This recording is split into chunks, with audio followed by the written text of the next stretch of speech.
네, 여러분 안녕하세요. 네, HLB 말씀드립니다. HLB가 강보합선 정도로 마무리가 됐습니다. 그래서 쉽게 밀리지 않는 그런 패턴을 아직 보여주고 있습니다. 물론 이제 여러분 위쪽으로 가기 위해서는 힘이 필요하기 때문에 이제 거래가 동반이 돼야 되겠죠. 지금은 물론 거래가 동반이 안 되지만 거리가 나오면 거래가 크게 동반되면서 시세를 낼 수 있는 겁니다. 그죠? 그러니까 지금 거래가 없기 때문에 이 가격대를 지금 돌파를 못한다. 앞으로 돌파를 못한다. 이렇게 보는 것은 무리가 있어요. 그거 좀 말씀드리고 싶고, 그리고 우리가 그 CRL 받고 지금 미팅을 앞두고 있습니다만은, 그 우리가 지금 현재 생각할 수 있는 것은 이제 항서제약의 그 CMC 공정 요건에서 공정은 괜찮았다. 공정은 보완이 잘 됐다. 퍼실리티 부분만 보완하면 된다. 이런 의견이 설득력을 좀 얻고 있는 것 같아요. 쭉 제가 여러 군데 이제 좀 보다 보니까 그래서 이 건에 대한 말씀을 좀 드리고 싶어요. 예를 들어서 우리가 공정 부분에서 예전에 CMC 부분에서 문제가 있다고 한다면 이거는 클래스 1이 아니라 클래스 2 이걸 받을 수 있죠. 근데 마이너한 역시 그 퍼실리티 건이라고 한다면 요거는 클래스 1 받고 바로 허가를 득할 수 있는 그런 모습이 될 수가 있단 말이에요. 그래서 이제 공정하고 퍼실리티 부분하고 요 부분하고 과거에 어떻게 전개가 됐는가 이 부분을 우리가 유추를 해보는 것은 대단히 중요한 것 같습니다. 그래서 그 부분을 좀 말씀을 좀 드리고 싶고요. 그리고 수급을 점검해서 말씀을 좀 드릴 거고요. 주가 움직임 예상을 말씀을 드리겠습니다. 그리고 영상 후반부에는 대박주 하나 말씀을 드릴 겁니다. 참고하시기 바랍니다. 자, 그러니까 우리가 여러분 이걸 좀 볼 필요가 있어요.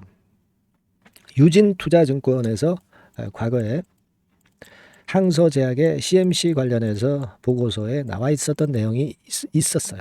그 부분을 우리가 한번 지금 살펴볼 필요가 있습니다. 자, 그거는 요거예요. 그 유진투자증권 보고서에서 3월 달에 나온 그 건을 가지고 요거 캡처를 한 부분을 이제 보면 요거 한번 우리가 주목해 볼 필요가 있습니다. 즉 실사 완료되었다. 12월 15일에 완료가 된 것으로 일단 우리가 알고 있죠. 그거는 맞습니다. 그런 상태에서 그 다음 그 유진투 투자증권의 보고서 글을 좀 보면 부정적 견해는 없었습니다만은 추가 임장이 필요할 수도 있다는 의견을 받았는데 3월에 공장 실사는 끝났다. 그리고 실사 결과는 4월 초에 확인 가능할 것으로 예상이 된다. 부정적 의견은 아직까지 통보받지 않았다. 오염 테스트를 추가로 실시하라는 의견을 받아서 2월 초에 3번 실시했고 테스트 통과했다. 따라서 캄넬리주맙 중국 공장 실사 결과도 긍정적일 것으로 기대한다. 이렇게 유진투자증권 보고서에서 이 글이 실렸던 부분을 우리가 알 수 있는데요. 여기서 이제 초점은 뭐냐면은요. 공정 부분에 대한 부분은 문제가 없었다는 것을 이 글을 통해서 우리가 이 보고서를 통해서 우리가 알 수 있는 부분이에요. 그러니까 우리가 이 공정하고 이제 퍼실리티 부분 두 가지의 그 결함 생각할 수가 있는데 공정의 결함이 있다면 이게 클래스 2 등급을 받을 수도 있고요. 퍼실리티 마이너한 퍼실리티라면 클래스 1을 등급을 받을 수 있단 말이에요. 그러니까 우리가 퍼실리티 쪽만 문제가 됐으면 이번에 좋겠다 생각이 되는데 사실 이 그 보고서를 통해서 보면 공정권에는 여하튼 문제는 없는 것으로 지금 현재 나타나고 있지 않느냐. 그런 생각을 해요. 그러니까 뭐 이 보고서를 통해서 우리가 어느 정도 그 정도는 유추할 수 있지 않겠습니까? 그리고 나서 CRL이 나왔어요. 근데 이러고 나서 이 보고서가 나오고 나서 CRL이 한 5월 달에 나왔는데 그걸 가지고 본다고 한다면 공정 관련 쪽의 잡음은 일단 해소가 실사 과정에서 다 됐고 그리고 나서 CRL이 나왔기 때문에 역시 그 마이너한 퍼실리티 쪽 문제만 가지고 CRL이 나온 게 아니냐 이렇게 유추할 수 있고 그렇기 때문에 클래스 1 등급을 받을 가능성이 상당히 좀 많지 않겠는가. 우리가 그렇게 판단해야 되는 게 아니냐 이런 생각을 할 수가 있습니다. 그죠? 사실 그리고 실사를 받고 예전에 그 말씀을 드렸던 그 386 국건의 483이죠. 483 폼 483 네, 요것을 수령을 일단 했을 것이다. 네, 이렇게 일단 추론이 될 수가 있는 겁니다. 12월 15일 날 실사는 종료가 됐지만 실사 종료일에 폼 483을 일단 받지 않았겠느냐, 막 이런 생각을 합니다. 뭐 이게 중요한 건 아닙니다. 받았나 안 받았나를 우리가 중요한 거는 아니다라고 생각이 됩니다만은 여하튼 그런 형태로 전개가 되고 이 그 다음에 이 유진증권 보고서의 이 내용을 통해서 보면은 결국 제가 말씀드렸던 대로 공정권은 문제가 없었는데 마이너한 퍼실러티만 문제가 돼서 그래서 CRL을 받았다 이렇게 유추하는 게 맞다고 보여집니다. 제가 쭉 찾아봐도 이런 건에 대한 내용이 글로 실려 있는 것도 좀 있었고요. 네, 이게 좀 설득력이 좀 있지 않나 이렇게 보고 싶어요. 그러니까 우리는 클래스 1 등급을 이번에 받아야 되잖아요. 그러니까 그 측면에서 제가 말씀을 좀 드린 거예요, 여러분. 우리는 그걸 좀 앞으로 기대를 좀 해보고 그러면서 이제 7월 2일을 우리가 기다려야 되지 않나 그렇게 생각이 되고 이 7월 2일 그러니까 우리나라 시간으로 7월 3일이 되겠죠. 결국 이제 항서에서 미팅 후에 내용을 보완해서 여기서 클래스 1, 클래스 2 등급이 결정되는 건 아닙니다. 그죠? 그러니까 이번에 제 승인서를 제출을 하게 되면은 그렇게 될 경우에 등급이 여기서 결정이 될 것이고 여기서 어떤 우리가 등급을 정확히 알 수 있다라고 저는 생각이 드는데요. 하지만 미팅의 결과가 나온 것의 보완 요소 이런 것들을 보면 클래스 1인지 클래스 2인지 어느 정도 윤곽이 나타날 것이다. 이렇게 말씀을 좀 드렸죠. 그죠? 네. 그걸 우리가 일단 알 수 있을 것 같고 그러니까 이 미팅 결과를 잘 봐야 되겠다는 생각이 듭니다. 그리고 아까도 말씀을 드렸다시피 이제 공정권에 문제가 없을 듯하고 마이너한 퍼실러티 문제만 대두가 보완 요소로 나와가지고 그래서 클래스 1 등급 받고 주가가 좀 위쪽으로 힘을 좀 냈으면 좋겠다는 생각을 말씀을 드린 거예요, 여러분. 네, 그렇게 말씀을 좀 드리고 싶고 그리고 우리가 이제 수급 측면을 좀 보면은요. 지금 수급 측면에서 HLB의 공매도 잔고를 보면은 약간 늘었어요. 274만 주로 약간 늘었습니다. 요 전에 제가 말씀드릴 때 267만 주였죠. 하지만 요거는 뭐 300만 주대가 일단 깨져가지고 그 밑에 아직도 위치해 있는 것이고 이 공매 잔고 남은 부분이 갑자기 늘어나서 300만 주 이상으로 갈 수는 없죠. 왜냐하면 지금 공매 금지 기간이기 때문에 뭐 일부 그러니까 어느 정도 약한 규모로 올라갈 수는 있죠. 공매 잔고가. 하지만 300만 주 이상으로 갑자기 올라갈 수는 없습니다. 일단 300만 주 이내로 들어와서 이 공매 잔고는 점차 줄어드는 것은 팩트인 것 같습니다. 그렇게 생각을 해주면 좋고 시장 조성 이런 것들로 인해서 공매 잔고가 일시적으로 늘겠지만은 그것은 다시 원래 자리로 오는 것이고 그 시장 조성권 때문에 300만 주 이상으로 공매 잔고가 급격히 늘어난다고 생각을 절대 할 수 없다. 네, 저는 그렇게 봅니다.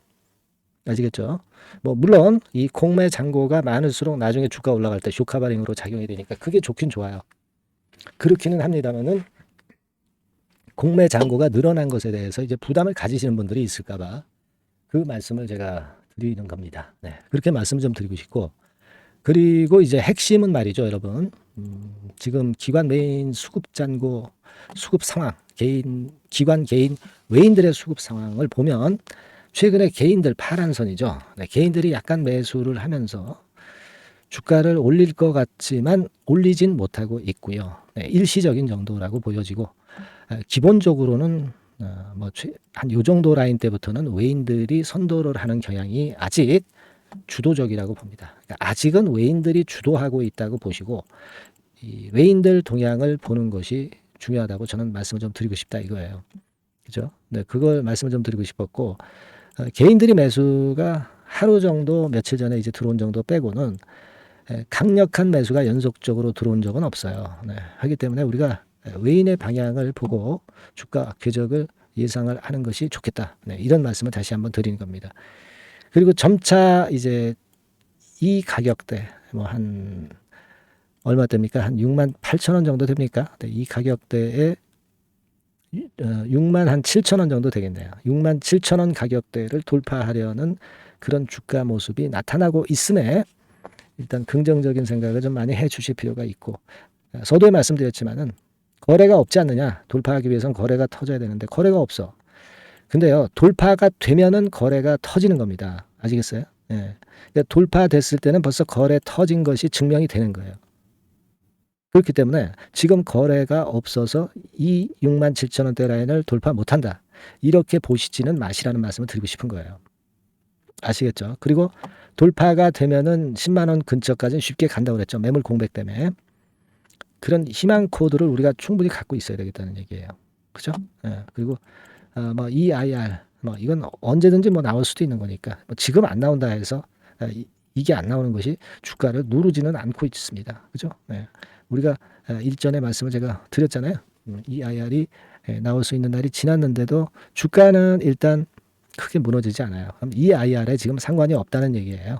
나오면 좋은 거고 안 나와도 주가 누를 수는 없고 네, 그렇게 보시면 될 것 같습니다. 네. 그리고 뭐 기타 긴급한 재료가 나오거나 여러분들한테 꼭 말씀을 드려야 될 거는 바로바로 제가 소식을 전할 겁니다. HLB라고 문자 주신 분에 한해서 최선을 다해서 도와드리고 있다는 점 다시 한번 말씀드립니다. 여러분들 어렵지만 응원 문자 많이 부탁드리고요. 그렇게 말씀드리겠습니다. 자, 그리고 제가 뭐 HLB뿐 아니라 좋은 중장기 추천주나 단기 급등주 같은 경우도 장중에 말씀을 드려서 매수부터 매도까지 여러분들의 도움 많이 드리고 있어요. 네. 자, 이게 필요하신 분은 같은 번호인데요. 네, 숫자 1 입력시켜 주시면 제가 최선을 다해서 도와드리겠습니다. 아시겠죠? 네. 자, 문자 많이 주시고요. 저도 최선을 다하겠습니다. 자, 그리고 제가 대박주 말씀을 드린다고 그랬어요. 네, 요거 대박주 말씀드릴 테니까 말씀 잘 듣고 대박 내는 매매 꼭 하시기 바랍니다. 네, 지금 말씀드릴게요. 네, 자, 대박주 추천 드리는데요. 지금 이제 6월 아닙니까? 네, 6월이기 때문에 7월 달에 대박주를 우리가 미리 하는 것이 중요합니다. 7월 달에 대박주를 7월에 하면은 그거는 이미 타이밍이 늦어버려요. 6월 달에 매수를 해서 7월 달에 대박을 낼 종목, 그러니까 6월 달에 모아가서 7월 달에 대박을 낼 종목, 이렇게 보시면 될 것 같습니다. 주가 자체는 여러분들이 저가주 좋아하시죠? 네, 저가주 좋아하는데 아주 극저가권은 아니고요. 1,800원에서 3,500원 상간에 있는 종목입니다. 시가총액도 아무래도 이제 개인 투자자들이 만들려면 좀 작은 게 좋습니다. 네, 400억 내지 2천억 정도 수준이에요. 네, 그래서 과거의 그 차트를 보여주는 주봉 같은 경우 잠깐 보면 일단 선만 보여드리는 거예요. 주봉 차트로 보면은 지속적으로 하락하다가 이제 자리를 잡고 시세 분출하기 직전입니다. 아직 차트만 봐가지고는 성숙되지 않은 차트다 이렇게 보실 수도 있지만 이거는요 재료를 가지고 올릴 겁니다. 재료를 가지고 올리기 때문에 갑자기 튀죠. 수급을 가지고 바닥을 만들어서 올라가는 종목이 아니에요. 이게 재료가 나와서 튈 종목이기 때문에 이런 형태의 모습은 우리가 절대 이르지 않습니다. 늦지 않는다는 거죠. 네, 그 부분을 좀 생각하실 필요가 있겠고, 그리고 모양 자체가 이런 정도 모양이거든요. 과거에도 등락을 하다가 이런 식으로 해서 이제 치고 나갔었는데 이때와 유사하기는 해도 제가 말씀드릴 건의 재료가 나오면서 주가가 먼저 급등을 할 수 있어요. 이때보다는 좀 굉장히 빨리 위쪽으로 치고 나갈 수 있지 않겠는가 이렇게 봅니다. 왜냐하면 그 재료가 이미 나오는 시기가 정해져 있거든요. 네. 그걸 생각하실 필요가 있다. 이렇게 말씀 좀 드리고요. 아까 서두에서 말씀을 드렸다시피 6월에 매수를 해서 7월에 대박이 나기 때문에 7월 달에 대박이 나기 때문에 지금 이 적기가 아니냐 이런 말씀을 좀 드릴 수 있어요. 그 부분은 이제 법안 시행이 이제 X월이기 때문에 우리가 그렇게 수순을 잡는 겁니다. 그렇게 생각할 필요가 있고 따라서 지금 진입 적기 타입니다. 그리고 암만 주가가 좋아도요 미리 이렇게 올라가 버린 거는 여러분들이 추격 매수해서 항상 난타 당합니다. 네, 그죠? 네. 그런 미리 뜬 종목을 해서는 안 되고 쌍바닥의 가격권에서 이제 분출하기 시작하는 그럴 예비 종목을 미리 사시는 것이 포인트가 되는 거예요. 네, 생바닥권 가격대다. 그래서 목표 가격은 이번에는 3더블 정도, 이 정도로 목표를 일단 잡고 있습니다. 네. 왜 이걸 추천을 드리냐면은 여러분들 정부 정책주들이 거짓말하는 거 보셨어요? 네, 정부 정책주들은 확실하다 이거예요. 믿을만하다. 네, 이런 건들이라는 것을 우리가 생각을 하실 필요가 있고 따라서 여기에 큰 매력이 있어요. 그리고 이 정책이 재탕 삼탕하는 정책이면은 의미가 없어요. 처음이란 말이에요. 처음 나오는 정책 관련주란 말이에요. 그래서 메리트가 있다는 거예요. 그래서 요번에 요건 법안과 관련해 가지고 정부에서 어떤 지원을 해주냐면은 행정 재정에 대폭 지원을 합니다. 해외 시장 진출을 전격 지원을 해요. 그리고 포인트는 법안 시행이 얼마 안 남았다는 겁니다. 근데 제가 말씀드리는 것은 이제 법안 시행이 되기 전에 미리 잡아야 된다는 개념이에요. 이 법안 시행이 된다는 거 보고 들어가시면은 벌써 늦습니다. 아시겠죠? 네, 이거는 여러분들이 꼭 하셨으면 좋겠다. 가벼워서 쉽게 날아갈 가능성이 많고 날아갈 수 있어야 우리가 대박을 내는 거니까 그런 측면입니다. 지금 이 번호로 대박, 대박이라고 문자만 주시면 돼요. 대박이라고 문자만 주시면 제가 매수 타이밍 계속 말씀을 드릴 거고요. 그리고 이것도 매도를 할 시기에 정확히 매도를 해야 되잖아. 매도를 할 때까지 제가 최선을 다해서 여러분에게 케어를 하겠습니다. 꼭 대박 문자 주시고 이 종목 꼭 가져가시기 바랍니다. 아시겠죠?